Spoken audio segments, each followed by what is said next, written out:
I don't think, actually, there's any word in our English language that is so confusing as the word love. You think about it, and we love our families, we love our spiritual community, we love our children, we love our country, we love music, we love movies, we love art, we love tacos.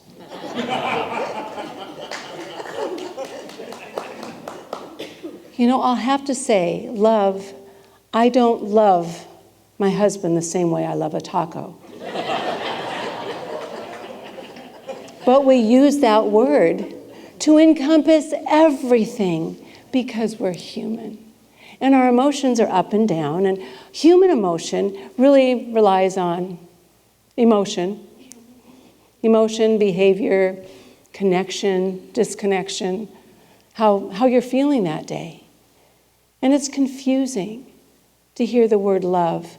And some of us, one I shared last week, when the children said, "What does love mean to you?" One of the little girls, and she was 7, I forget, said, "Well, you shouldn't say I love you unless you really mean it. But you should mean it a lot and say it a lot." And that's something we have to do inside of ourselves. We have to train ourselves to make, and what I'm going to ask you to do today is an evolutionary shift. It's a big deal. Because the shift, what our world needs now, and I'm not going to say it's love, sweet love. But I could, but I'm not going to. What we need is a living remedy for this division, divisiveness, this anger, this upset, this lack of forgiveness that's in our world today. A living remedy. And that remedy isn't necessarily human love, because in human love, we get really attached to different things. I'm talking about the fullness of what Daniel was singing about, which is God's love. God's love always directs us towards unity, towards oneness, towards connectedness. God's love is that divine urge in us that is always pushing us to be a little better, be a little more, to grow and expand. That's what it is in here. That's the love that's inside of each and every one of us. That spark of spirit that is love. When we hear, it was Jesus and how many others say God is love. And if we're made in that image and likeness, hello, so are we. We've got that in us. The human love is what we experience a lot of times out here. We learn from it, we grow from it, but it's that divine love. And this is what, I thought this was a really cool definition of God's love. It's a supercharged, limitless, vibrational field of infinite divine energy.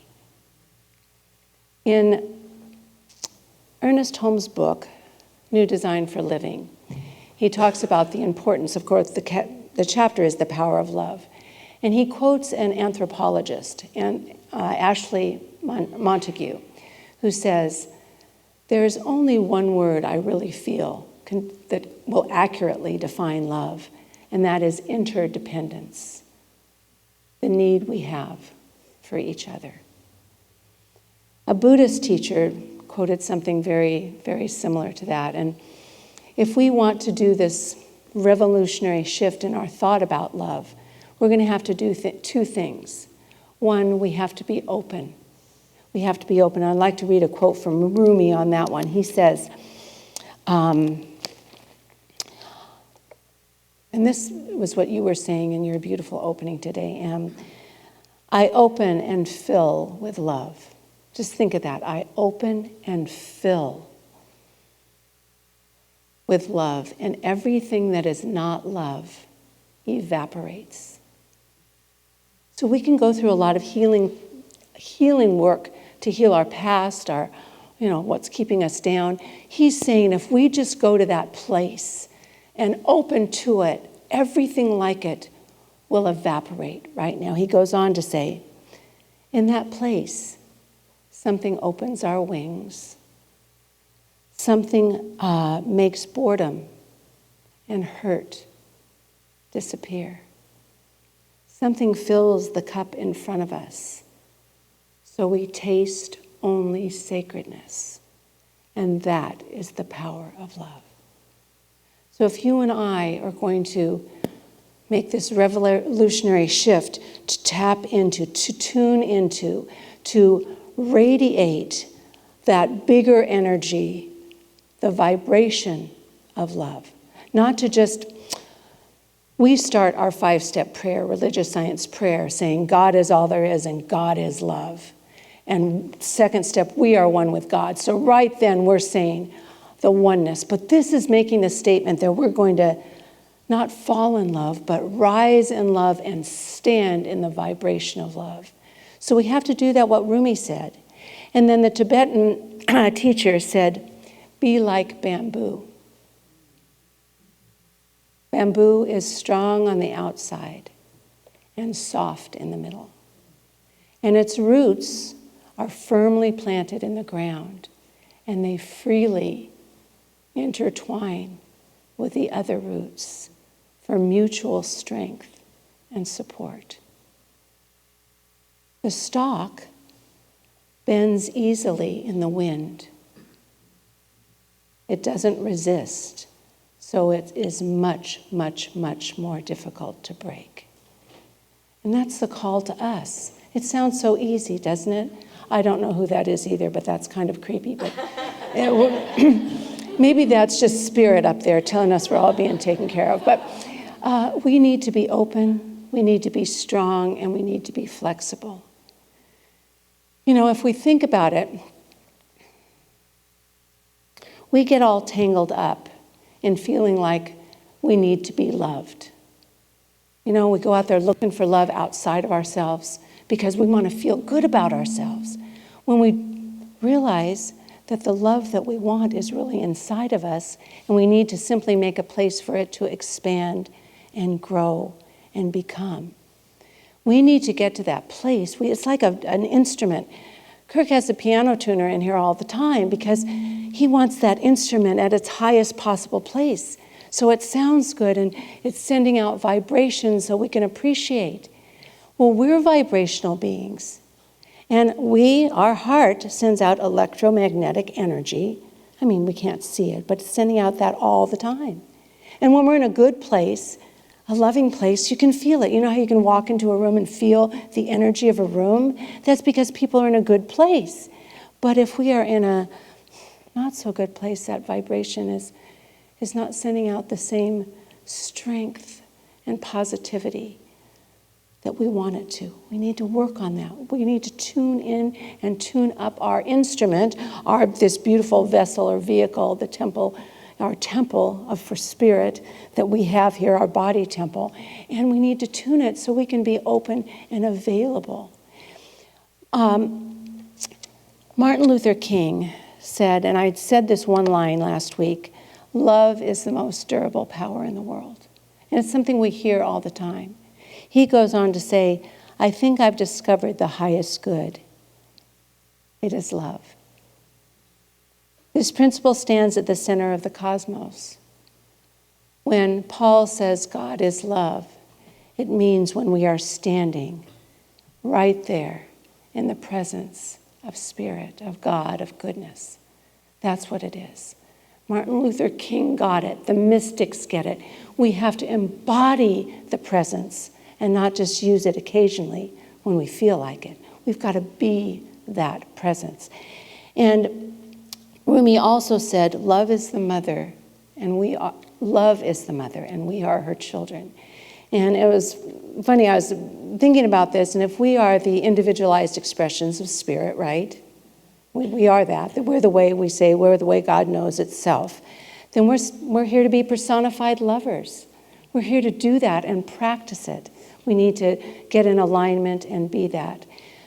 But love isn't love unless it's used. And I have this story I'd like to share.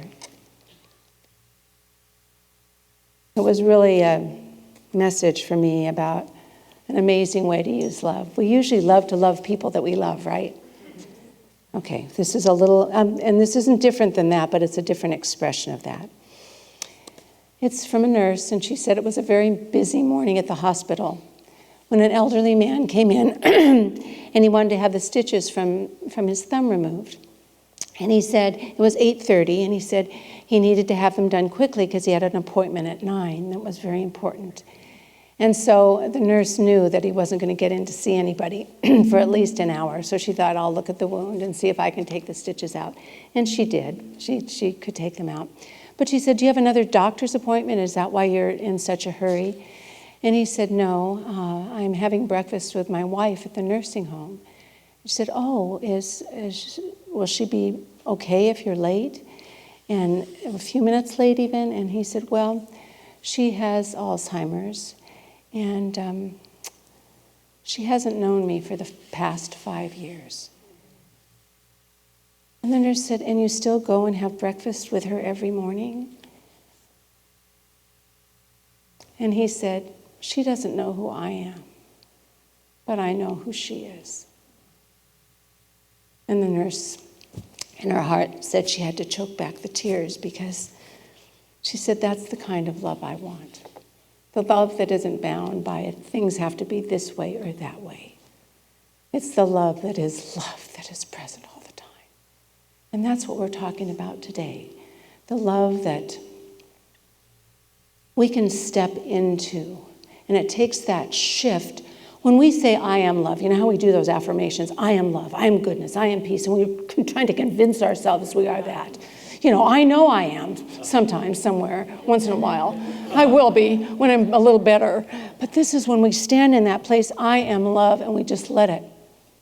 We just let it fill it. We let it just move through us. And we have to ask the questions. If we're going to be in that place, we have to become very, very, very aware about what's going on inside of us in this moment. Not another moment, but right here. Because love is something we feel, something we express, it's something we do, but it's something we feel. And you ask ourselves, am I in the place where I feel loving? Or am I blocking it? And if so, what is blocking me right now? What can I change in this moment? Because it was Dr. Leah Bruscalia. I love the Love Doctor. You know, he wrote Born to Love. He wrote the book Love. He knew about love, love, love, love, love, because he saw it in action. He said, he wrote the book Born to Love, or Love, I'm not sure which one was first, when one of his students committed suicide because they felt so lonely. And he said, how can this happen in a world that is filled with people that can love? Why do we hold back giving love to people? So that became his mission. He said that is his mission. And he said, why do people give so little love when it is the fertile soil for goodness? He said it's only an abstract idea if we don't put it into action. So what's keeping me? It doesn't mean the phenomenal, huge love demonstrations. It means saying, I love you, you matter. Just what Emily was saying today. Something, just sharing what's in your heart to let people know they're here. And the biggest gift you can give is listening. Having a happy note, listening to somebody that you care. That's what we want to do today. So I told you I'd give you a reprieve this afternoon. All you sports fans, you know, you can scream and yell and shout and say names to the other team, but just for a little while. And then we got to get back to that because we're all a work in process. But today, when I invite the healers to come up, and they're trained, as I said, we're vibrational beings, and they're trained to work on to open the energy. So I just want you to, before we have people come up, I just want you to put your feet on the ground. And just that saying that I said, I am love. I want you to start at the bottom of your feet. Remember the grounded, being rooted in this soil of life. We're here as human beings on this earth for a reason, for purpose. And just let the feeling of love, that we are supported. We're here. And let the vibration that we receive from all the love that's been shared in this world. Just let it come up, move up your body into the center of your being. Right here, where I said, that's where the divine spark is. That's to be ignited within us, to recognize that we are more. We're more than this, just this physicalness of ourselves. We are made of the infinite, unlimited potential and energy of light that is love, that is goodness, that is beauty, that is faith, that is understanding, all of that. And let that move up through you. And if you feel the blocks of some pain, hurt, doubt, mistrust, uncertainty, especially with things going on in the world today the way they are, we just take that and be aware of it. And I'm going to invite our healers to come up and form a circle of light, of healing light, that living remedy right now. Once we have found the strength of this power within us, we are called to apply it to every problem, every situation in our life. I know right now it would be beautiful to send this healing light over across this globe, over to Turkey and Syria, and just shower all those beings there that have had such tragedy, just with the healing power of God's love, the living remedy of strength and goodness. And then to find in our own lives, there's nothing small or large in the mind of God. It's all just what is. We take our own lives and just take this same light and share this light in our lives or people in our lives, and know this light has power beyond measure. As we open to it and become it and stand in the light, we make a difference in this world. So I want you to say with me, I am love. I am light. I share freely. I give my love. I am that love. And so it is. Thank you for being here this Sunday. I appreciate you. We're all better and healed. Thank you for that.